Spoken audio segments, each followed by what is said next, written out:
ఒక ఎనిమి ఇంటి లోపలికి వెళ్ళిపోయాక కూడా మీరు నాక్ చేయొచ్చు వాడిని. ఎలాగో చూపిస్తా చూడండి. ఫస్ట్ థింగ్ ఏంటంటే నేను పోచినట్లు ఉన్నా. నా పైన ఒక ఎనిమి ఉన్నాడు. సరే కదా రష్కెళ్ళా. వాడేం చేస్తున్నాడు, నేడ్లు వేస్తున్నాడు. సరే ఫుల్ కవర్లోకి వచ్చాను. వాడు ఒక నాక్ వేయడం అనమాట. వాడికి 20 వెళ్ళా.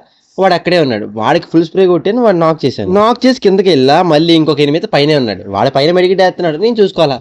సరే మళ్ళీ రష్కెళ్ళి గ్లోవల్ దిన్నా. వాడికి స్ప్రే కొడితే వాడు కిందకు దూకాడు. సరే వాడి వెనకాల దూకి వాడికి ఫుల్ స్ప్రే కొట్టి వాడిని మళ్ళీ నాక్ చేశారు. జోన్ అయితే ఆగుతుంది, జోన్ ఆగదు. అది నా వెనకాల వచ్చేస్తుంది. సరే కదా అని పీక్ వెళ్ళాము. పీక్ టాప్ లోకి వెళ్ళాలి, ఫ్రంట్ లో ఫైరింగ్ అనమాట. సరే గుడ్డు ఒక ఊపు ఊపా. అనుకోకుండా ఒక కిల్ వచ్చింది. కిల్తో ఆనందపడలా. సరే కదా అని మళ్ళీ ముందుకెళ్ళా, ఎదురున్నారని చెప్పేసి. ఫ్రంట్లో ఇద్దరున్నారు. ఒకటికి ఫుల్ స్ప్రే పెట్టి ఓపెన్ రాగానే ఒకటి నాక్ అయ్యాడు. ఇంకొక ఎనిమిది పాపం వాల్ వేసుకుని వస్తున్నాడు. ఈయన ఫుల్ కిల్ చేసుకుని ఆడు వాళ్ళకి స్ప్రే పెట్టా. పాపం వాడు దిమిత్రి వేసుకున్నాడు. పాపం డ్యామేజ్ పడింది.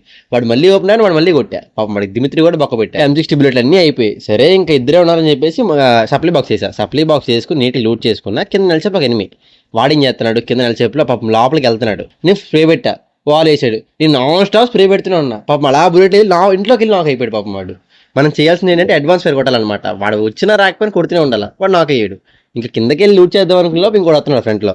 వాడికి అడ్డు కొట్టాను. వాడు అయిపోయాడు. మాకు మళ్ళీ బోయ్ వచ్చింది. మీకు కానీ నా గేమ్ నచ్చితే తప్పకుండా లైక్ చేయండి, షేర్ చేయండి, సబ్స్క్రైబ్ చేసుకోండి. ఓకేనా?